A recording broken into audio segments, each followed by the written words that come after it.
Greetings everyone, I'm Mar. Once again, this is my opinion. As you can tell from the title up there, it's another entry in my Everybody Loves Raymond series of reviews. And this time it's something a little different. While IMDb lists this as episode 25 of season 6, technically it's not part of the official season going by the box set because it's not listed in the episode chronological. Instead, it is down in the bonus material. That, of course, is the first 6 years highlight and one of the few clip shows the show produced. For those of you unfamiliar with what a clip show is, I'm going to go into that in this episode. Before we get too far into it, though, just a friendly reminder, if you want to support the channel, both the Patreon and PayPal link are down below. If you want to do a one-off, go the PayPal route. If you want to continuously support the channel, subscribe to the Patreon. You'll gain access to videos early, and you'll also be able to suggest the topics for future videos. Either way, your support is appreciated. As I said at the top of this is a clip show. For those of you who don't know, I am going to tell you what it is right now, and I'm going to use the Wikipedia definition so I don't have to think of a wording off the top of my head. A clip show is an episode of a television series that consists primarily of excerpts from previous episodes. Most clip shows feature the format of a frame story in which cast members recall past events from past installments of the show depicted with a clip of the event presented as a flashback. Clip shows are also known as cheaters, particularly in the field of animation. Clip shows are often played before series finales as a way to summarize the entire series, or once syndication becomes highly likely as a way to increase the number of episodes that can be sold. Other times, however, clip shows are simply produced for budgetary reasons, i.e. to avoid additional costs from shooting a certain setting, or from casting actors to appear in new material. So in that first regard, it is similar to a bottleneck episode where you're going to want to use it to save money, but then it gets a little cheaper in the other one. Now, in animation, I was introduced to this concept, funny enough, through Naruto, because that does have several clip shows, at least early on. I can't speak for later on in Shippuden, because for that part of the story, I have only ever read the manga. I haven't actually watched it past one of the filler arcs when Naruto is learning the Rasen Shuriken, so I don't know how that one is paced. So I can't really speak for that, other than some of the filler there, which I'm going to do a whole video on that one of these days down the road. Just watch all the filler arcs and then give my legitimate thoughts on them. But back on here. That first clip show that Naruto showed me, I'm like, what the heck is this? Basically a way to cheat one week's episode and use some of the previously done animation in a cheap way. So yeah, I can definitely say Cheaters is a good way.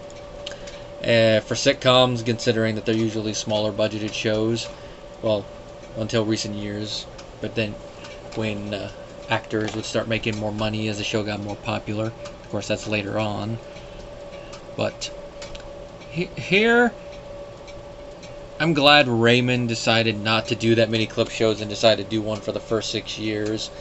And unlike the previous clip show where they have that frame story, which for those of you who don't know, the frame story is essentially the story that sets up the plot. Like for the finale episodes, the frame story has been what get them to reminisce. Like since I just covered Allie's birth at the time of this, Ray going to the dance with Allie and then seeing that she's getting older, getting him, which is what gets him to reminisce, and then that sets the rest of the episode in motion. That would be the frame story. You've probably heard me use the phrase that book ends the story, and that is true. Now, just to put it into perspective, while it's mainly used for TV shows, there is also a version of it that can apply to film, but it's less likely because usually with the higher budget going with film. But if you're familiar with the Puppet Master film series, you'll know there's one entry in that series that is essentially a clip film. And I'm not talking about clip as in using certain shots as a way to save money, like Toho would do with a couple of the later Godzilla films. No, this is different. Now, this episode frames itself in a way that is creative, and it takes away that usual thing where like, oh great, what's it going to be?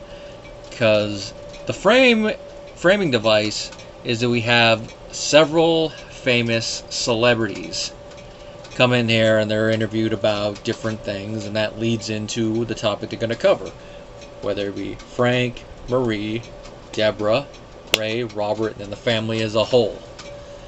And of course, those talking heads are Ron and Cliff, the Howard brothers, Larry King, Norman Lear, Mary Tyler Moore, Bob Newhart, Kurt Schilling, Shonda Schilling as well, Martin Short, Billy Bob Thornton, and John Voight. And now, looking at this whole cast one, it looks like Mary Tyler Moore is the one that says the line that I've referenced several times before that comes from this, and that is, when you do comedy, you have to have friction, which is true. Whether it's big friction or little friction is going to vary depending on the scene, the type of comedy you're going for, and the individual thing.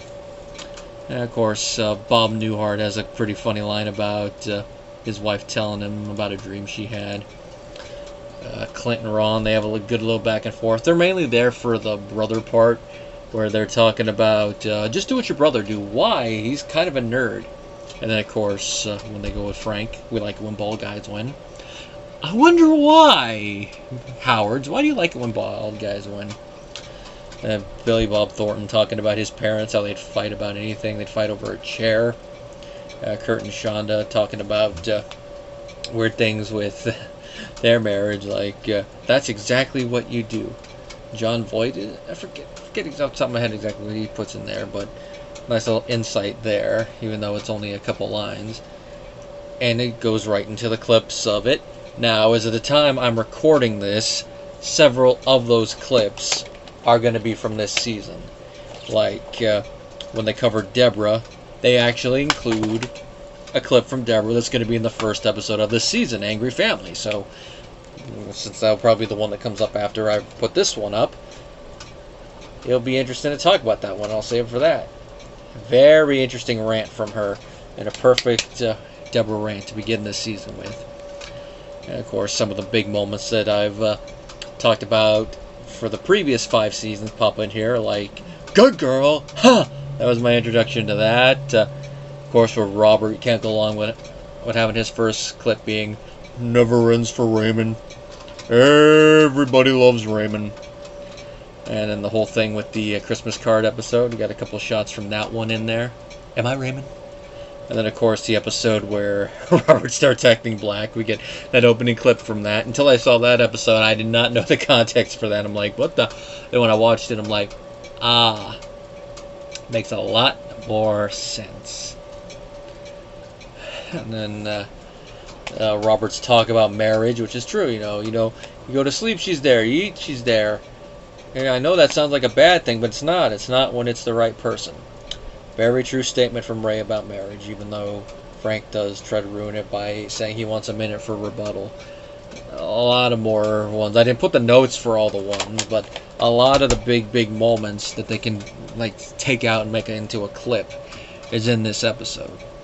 And if you want to just give a friend a little smidgen of insight into what the show is without showing them an individual episode, then this is good to show them. It's an hour, so you're going to have to kill some time, but it goes by quickly. It doesn't really feel like an hour. When I actually read the time on the display, I'm like, really? This one's an hour? Wow. It doesn't really feel like an hour of television. And, of course, they did show it in syndication. I don't know if it's still showing in syndication now, but back in the early to mid-2000s, when I was watching this show off and on with my grandmother, it was being shown, and that's when I first saw it. I actually had it on a tape for a while, but of course, since I got this stuff, that tape vanished somewhere. And I usually always do watch it, and I actually watched it after I watched the blooper reel to familiarize myself with some of them bloopers. And it does have a credited director, Kenneth Shapiro. I'm guessing he's the one that directed the Talking Head segments. And then they just credited him, because if they had to credit everyone that they got from the clip one as a director, there'd be a lot of directing credits on here. I'm actually surprised they didn't ask any of the stars to comment on it, but I'm guessing for it they wanted talking heads from outside the show to kind of set up each individual character one. And I believe later on with season 9 they more got a talking head one like that when the show's over. That one I don't think I've ever watched, so when we eventually do get to season 9, that'll be interesting.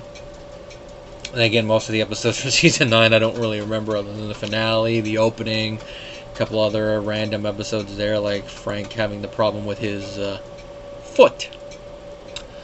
But that's really all I have to say about this one. There's not really much to talk about with a clip show other than going through every single one that they've talked about. But for the ones that were worth mentioning, I've brought them up whenever it's gone here. It's just interesting to talk about and mention the big talking heads and all that and do it. I know someone's probably going to go, this was a cheat. You did this as a cheat a week. Well, considering it's a clip show, don't you think that's a little fitting? We got him now! Till next time, guys.